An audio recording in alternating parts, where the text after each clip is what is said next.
Hello மக்களே, இன்றைக்கி வீடியோவில் என்ன பார்க்க போகிறோன்னா சோள அடை தான் பார்க்க போகிறோம். அதை எப்படி செய்யுதுன்னு பார்த்துக்கலாம் வாங்க. நான் ஸ்வீட் கார்ன் எடுத்துருக்கிறேன். அதை வந்து இந்தமாரி உரித்து வச்சுருக்கிறேன். ஒரு சோளம் இதை இதில் சேர்த்துக்கலாம். பச்சையாகவே நம்ம அரைச்சிக்கலாம். இப்போ நம்ம அரைச்சிட்டா இருந்தாச்சு. பாருங்கள், தண்ணி ஊற்றாத அரைச்சிருக்குது. இந்தமாரி நல்லா நைஸாக அரைச்சி எடுத்துக்கோங்க. கிண்ணத்துக்கு மாற்றிக்கலாம். அதை 3/4 கப்பு அரிசி மாவு சேர்த்துக்கலாம். 1/4 டீஸ்பூன் சோம்பு சேர்த்துக்கலாம். பச்சை மிளகாவை குட்டி குட்டியாக கட் பண்ணி வச்சுக்கிறேன், அதையும் சேர்த்துக்கலாம். பெரிய சைஸ் வெங்காயம் குட்டி குட்டியாக கட் பண்ணி வச்சுக்கிறேன், அதையும் இதில் சேர்த்துக்கலாம். கொத்தமல்லி கொஞ்சமாக சேர்த்துக்கலாம். 1 டீஸ்பூன் தனி மிளகாத்தூள் சேர்த்துக்கலாம். இதுக்கு தேவையான அளவு 1/2 ஸ்பூன் உப்பு சேர்த்துக்கிறேன். இது எல்லாத்தையும் நல்லா மிக்ஸ் பண்ணிக்கலாம்.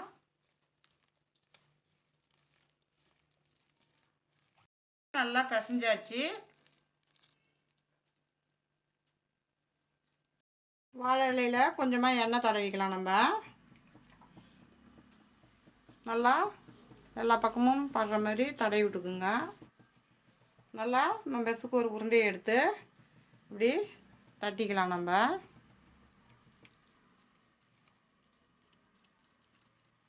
கீழே ஒட்டுற மாதிரி இருந்ததுன்னா தண்ணியோ இல்லை எண்ணெயோ சேர்த்து இந்த மாதிரி தட்டிக்குங்க. காஞ்சிச்சு. நம்ம கொஞ்சமாக எண்ணெயை ஊற்றிக்கலாம். அதில் சுற்றி படுற மாதிரி எண்ணெய் ஊற்றிக்கோங்க. இப்போ தோசைக்கல்லில் போட்டுக்கலாம் தட்டினதை.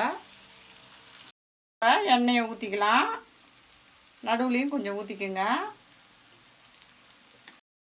அதை திருப்பி போட்டுக்கலாம்.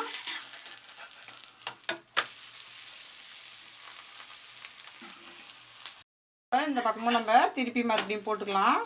சூப்பராக வெந்துருச்சு. நம்ம பிளேட்டுக்கு மாற்றிக்கலாம். இன்னொன்று போட்டுக்கலாம். சுற்றி எண்ணெய் ஊற்றிக்கோங்க. ஓரங்கள்லேயும் எண்ணெய் ஊற்றிக்கோங்க.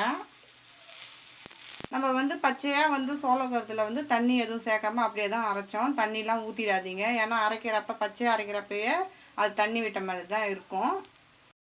நம்ம அரிசி பருப்பு எல்லாம் ஊற வச்சு தான் நம்ம அடை போடுவோம். இது நம்ம அரிசி மாவு சோளக்கருது இருந்ததுனாலே நம்ம இதை நம்ம செஞ்சுக்கலாம். ஒரு 5 நிமிஷம் தான் ஆகும். அரைச்சிட்டு வெங்காயம்லாம் போட்டு செஞ்சாலே உடனே ரெடி ஆகிடும். அது நல்லா வெந்துடுச்சு. இதையும் நம்ம பிளேட்டுக்கு மாற்றிக்கலாம். ஸ்வீட் கார்ன் அடை சூப்பராக ரெடி ஆயிடுச்சு. இந்த வீடியோ பிடிச்சிருந்ததுன்னா லைக் பண்ணுங்கள், ஷேர் பண்ணுங்கள், கமெண்ட் பண்ணுங்கள். மறக்காமல் நம்ம சேனலை சப்ஸ்கிரைப் பண்ணிவிட்டு பக்கத்தில் இருக்க பெல் ஐக்கான் கிளிக் பண்ணி ஆல்னு கொடுத்துருங்க. தேங்க்ஸ் ஃபார் வாட்சிங்.